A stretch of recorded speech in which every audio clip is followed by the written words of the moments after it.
In 2001, Sega released one of the greatest bangers of all time, the highly anticipated follow-up to the legendary adventure series. Sonic Adventure 2 originally released on the Dreamcast and was followed up with a Nintendo Gamecube release a few months later.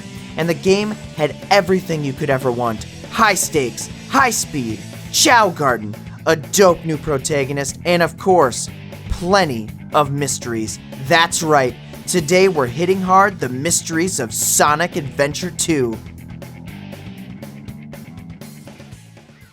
The giant truck. Listen, the whole first stage of the hero side, City Escape, is an incredible masterpiece of a level. Everything from the aesthetic to the music is top tier.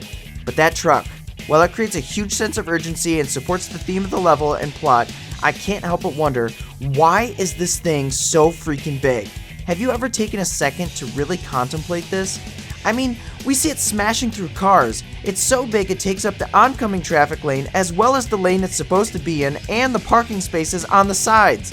Not to mention, it's as tall as the mother-grabbing buildings. What does Gun use this to do normally? Doesn't really seem like an ideal way to chase a small blue super fast hedgehog, though it does accelerate fairly quickly.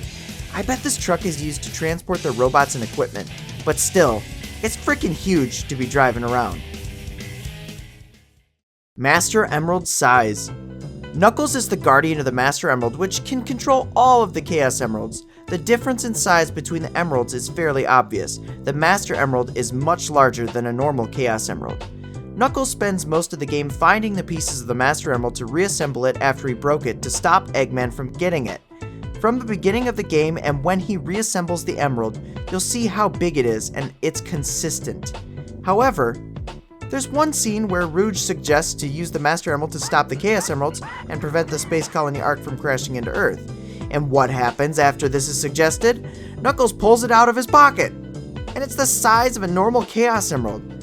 Remember, this isn't a shard because he already reassembled it before this cutscene. Perhaps the Guardian of the Master Emerald can change its size when needed? But then, why does he not just leave it small all the time? I see no benefit to it being giant other than it does look pretty freaking cool. Maybe it's just a mistake in the cutscene though? Who made Omochao? Who the heck makes this thing? This is our friendly little helper robotic Chow thing who's present in every single level, sometimes in multiple places throughout the level. There's definitely more than one, as can be seen in the Chow races. But then, who made this little robot helper? In the Chow kindergarten, we can see there is more to the Chow than meets the eye. An older Chow can even practice professions like a medical doctor. I like to think they're scientific career-based Chow, and also engineers, and they built the Omochao. The Omochao was actually made as a servant helper bot for the general public, and if you notice, it seems the Chow themselves have built a thriving brand and business in the normal world, regularly making movies and such. So I think Omochao may be to help capitalize on that popularity and make the elite Chow richer than all get out. The Chow are slowly taking over the world. Fake emeralds? Tails creates a fake Chaos Emerald in the game. It's stated to have the same wavelengths and properties of a normal Chaos Emerald. They were intending to use it to sabotage Eggman's machine, but it ends up saving Sonic with him being able to perform Chaos Control with it. Like what? Chaos Control can be achieved with this fake emerald? It's definitely not as powerful as a real Chaos Emerald, but I mean, Tails, let's mass produce those and keep them in your back pocket to power things and assist Sonic.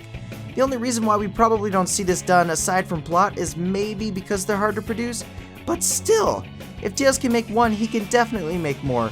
I see no downside to this. Missiles launched. Are we gonna ignore the fact that Sonic launches a freaking missile in Metal Harbor? He flies up into the sky and fails. Where the heck did that missile go? Was there a target somewhere? Did this just launch as a test or blow up into the ocean?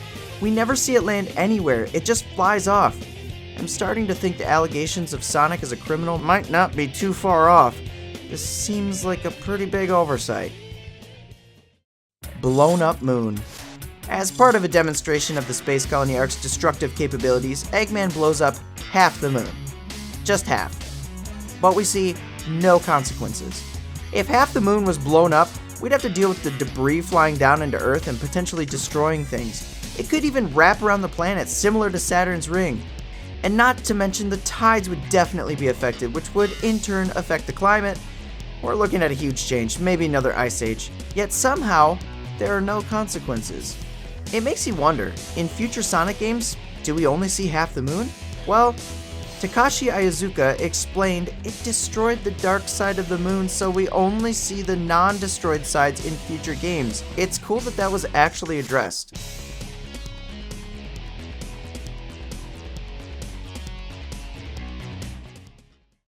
Green Hill on Earth?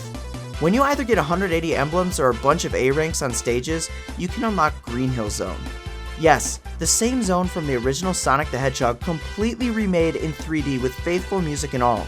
The thing about it, on the stage select, it's off to the side on a little island, actually not far from the city or Chow Garden. Does this confirm that Green Hill Zone is on Earth? I think so. It's its own special secluded island. This is totally worth going back and trying to earn it, by the way. You should definitely go do it and explore. Biolizard encapsulated? The prototype of the ultimate lifeform, the Biolizard, is stated to be encapsulated by Gun. Yet somehow, just when we're attempting to stop the Chaos Emeralds, it Chaos Controls right in front of us? How did it manage this if it was supposedly trapped? Was it never trapped to begin with and biding its time until it was released? Rouge shows Shadow a picture of the creature before this, and he doesn't seem to be aware of it. So I don't think Shadow had anything to do with its release.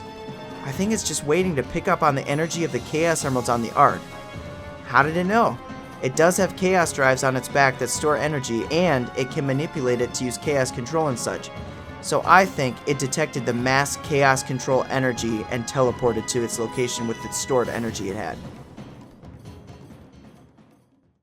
Upgrades. Something I've always been curious about is the random upgrades and tech we get throughout the game. Why are they where they are? You may think, oh, this tech is from Gun and dropped randomly somewhere and we repurpose it. And while that may be an excuse for some of the gear we get, some is just too specific. Like, take Knuckles' shovel claws for instance. These are his exact size and exactly what he got from the area his ancestors inhabited in Adventure. It's too specific to be randomly found. And also the fact Shadow's Light Dash power-up matches the aesthetic of his very particular shoes is also wild. Is Omochao delivering specific upgrades in tech to help our characters? Or is it the person who made Omochao? Omochao is in fact buy every single upgrade. Shadow or Sonic?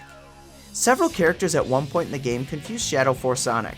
That's even why the government is after Sonic. They're trying to catch him for the crimes Shadow committed.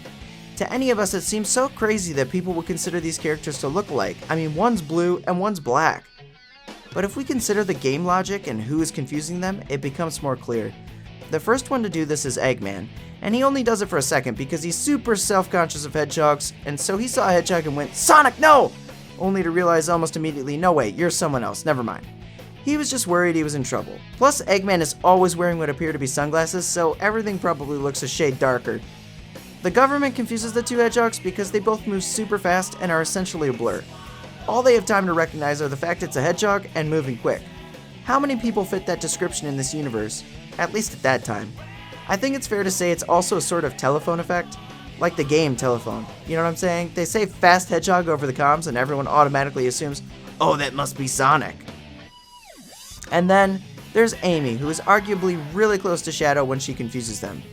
I made a short on this once, but to sum it up, hedgehogs have limited color vision and only see shades of yellow and brown.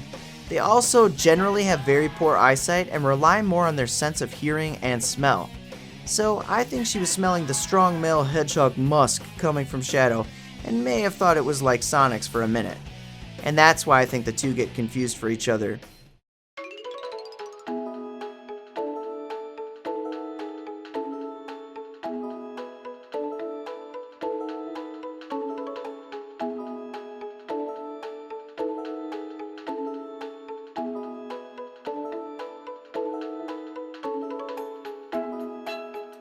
Well, that's all I have for you. Be sure to drop a like and hit that subscribe button. Be sure to check out my other videos. Until next time, have a good one.